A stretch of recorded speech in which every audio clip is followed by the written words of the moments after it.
Sir এখন তাহলে আসলে কি ধরনের আপনারা প্ল্যানের দিকে যাচ্ছেন, বা কারণ হাসপাতালটা তো বন্ধ হয়ে আছে আমরা একদম। যে এখন আমরা তাদের কাছে যারা গ্রহণযোগ্য প্রতিনিধি তাদেরকে পাঠাইছি আমরা, এখন তারা তাদের সঙ্গে কথা বলে চেষ্টা করতেছে যে একটু তাদেরকে আশ্বস্ত করা, মানে তাদের জন্য নিরাপত্তা তারা দেয়। কারণ আমাদের যারা যেতে যাচ্ছে সকালবেলা আমরা কিছু গেছিল আমাদের যারা খাবার দিতে, তাদেরকে তারা ডাক্তারদের এবং কর্মচারীদের বাড়ি ঘরের ঠিকানা জিজ্ঞেস করছে, ন্যাচারালি ভয় আরো ছড়া করছে।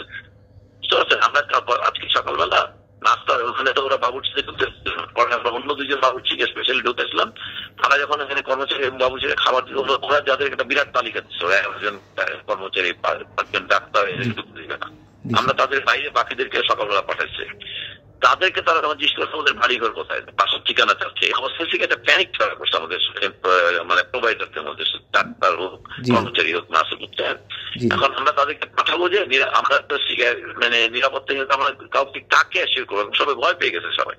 এখন একটু আমরা ওদের প্রতিনিধিকে পাঠাইছি যে তারা যদি আমাদেরকে একটু আশ্বস্ত করে যে হ্যাঁ তারা গেলে পরে ওদের পক্ষ থেকে তারা আর হামলা বা গালাগালি যেগুলো চলতো সেগুলো যদি একটু আশ্বস্ত করে আমাদেরকে যে না এই ঘটনা ঘটবে না, আমরা আমাদের ডাক্তার কর্মচারীদেরকে পাঠাতে পারবো।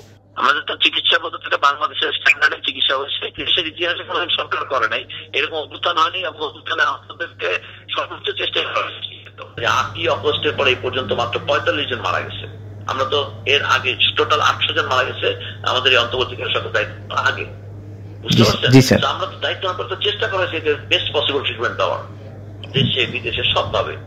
এই কথার কোনো ত্রুটি নেই। আমাদের চিকিৎসকরা আহত হওয়ার পর আমরা কোনো ইন্টারাকশন করি নাই, সবগুলোতে মেডিকেল গ্রাউন্ডে করা হইতেছে। একটা জায়গায় আমাদের তো কোনো স্টেক নাই কারোর কোনো, তাই না? যে একটা লোককে চিনি না আমরা, যে তার সঙ্গে শত্রুতা, তাকে অবহেলা কিছুই তো করা হইতেছে না এখানে। স্যার তাহলে মোটা দাগে স্যার যে হচ্ছে তাদের প্রতিনিধির মাধ্যমে বিষয়টা, আমরা তাদের প্রতিনিধিকে যে প্রেরণ করছে তারা সময় নিচ্ছে 3টা পর্যন্ত। আমরা এখন অপেক্ষা আছি তাদের কাছ থেকে একটা ইতিবাচক ইয়ে পেলে পরেই আমরা আমাদের সকল স্বাস্থ্যকর্মীরা সকালবেলা তারা তাদের খাবার দাবার দিয়ে আসছে।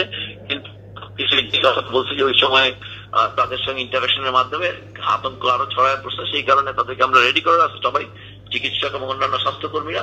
শুধুমাত্র প্রতিনিধিরা গিয়ে যদি ইতিবাচক একটা সিগন্যাল দেয় এখান থেকে যে তাদের আসলে নিরাপত্তার কোনো সমস্যা ঘটবে না, সঙ্গে সঙ্গে হসপিটাল ফাংশনিং।